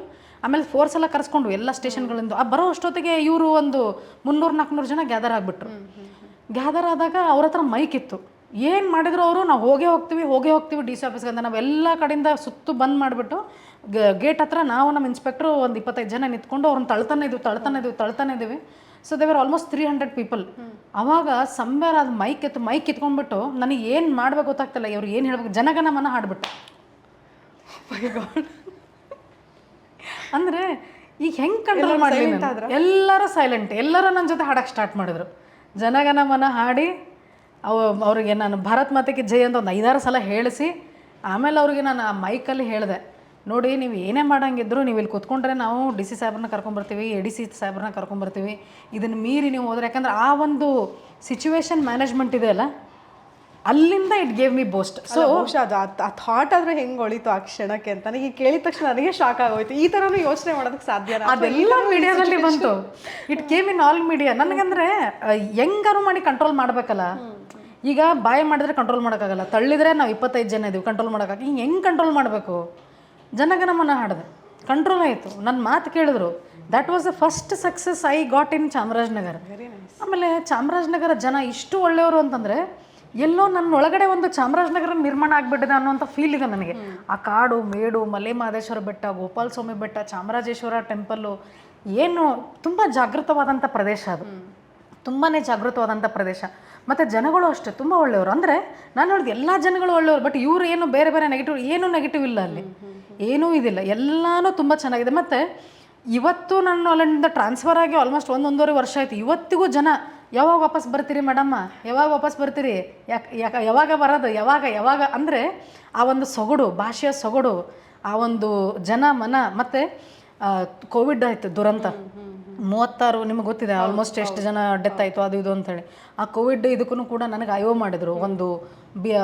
ಒಂದು ಕಮಿಟಿ ಮೆಂಬರಿಂದ ನನಗೆ IO ಆಗಿ ಒಂದು IO ಕೆಲಸ ಮಾಡಿದೆ.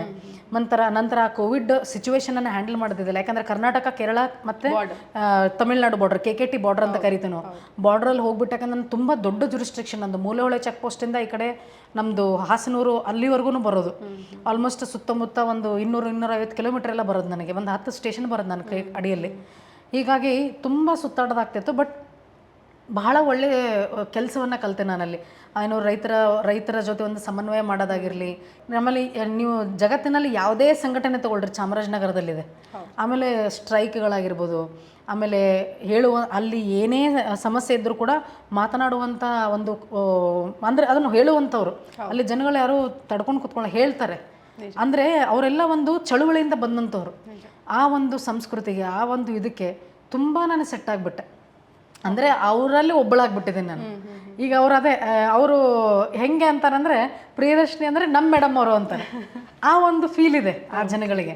ಸೊ ತುಂಬ have done lot of work there. ಅಂದರೆ 3 years 2020 to 23 ಆಗಸ್ಟ್ವರೆಗೂ ನನಗಲ್ಲಿಂದ ಬರೋಕ್ಕೆ ಬಿಡಲಿಲ್ಲ ಜನಗಳು. ಆ ಥರ ಸುದೀರ್ಘವಾಗಿ ಒಂದ್ ಕಡೆ ಇರೋದು ಅಷ್ಟೇ ಕಠಿಣ ಕೂಡ. ಅದನ್ನ ನೀವು ಬಹುಶಃ ಅದನ್ನ ದಾಟ್ಕೊಂಡು ಬಂದಿದ್ದೀರಿ, ಆ ಪ್ರೀತಿನೂ ಸಂಪಾದಿಸ್ಕೊಂಡು ಬಂದಿದ್ದೀರಿ. ಇನ್ನಷ್ಟು ವಿಚಾರಗಳಿದೆ, ಅದ್ರ ಬಗ್ಗೆನೇ ಕೇಳೋದು. ಒಂದು ಸಣ್ಣ ಬ್ರೇಕ್ ತಗೊಂಡು ಬರ್ತೀನಿ. ವೀಕ್ಷಕರೇ, ಪ್ರಿಯದರ್ಶಿನಿ ಅವರ ಜೊತೆಗೆ ಮತ್ತಷ್ಟು ಮಾತಾಡೋದಿದೆ. ಯಾಕಂತಂದ್ರೆ ಅಷ್ಟು ಚಾಲೆಂಜಿಂಗ್ ವಿಚಾರಗಳನ್ನ ದಾಟಿಸ್ಕೊಂಡು ಸಂಭಾಳಿಸ್ಕೊಂಡು ಬಂದಿದ್ದಾರೆ. ಇವತ್ತಿಗೂ ಕೂಡ ಮಾರತಹಳ್ಳಿ ACP ಆಗಿ ದಕ್ಷವಾಗಿ ಕೆಲಸ ನಿರ್ವಹಿಸ್ತಾ ಇದ್ದಾರೆ. ಯಾಕಂತಂದ್ರೆ ಈ ಪೋಸ್ಟಿಂಗಿಗೆ ಯಾರು ಹೆಣ್ಣು ಮಕ್ಕಳು ಬಂದೇ ಇರಲಿಲ್ಲ ಅನ್ನೋದು ಮತ್ತೊಂದು ಹೆಗ್ಗಳಿಕೆ, ಹಿರಿಮೆ. ಮತ್ತಷ್ಟು ವಿಚಾರಗಳಿದೆ, ಅದೆಲ್ಲವನ್ನು ಕೂಡ ಮಾತಾಡ್ತಾ ಹೋಗೋಣ ಒಂದು ಬ್ರೇಕ್ನ ನಂತರ.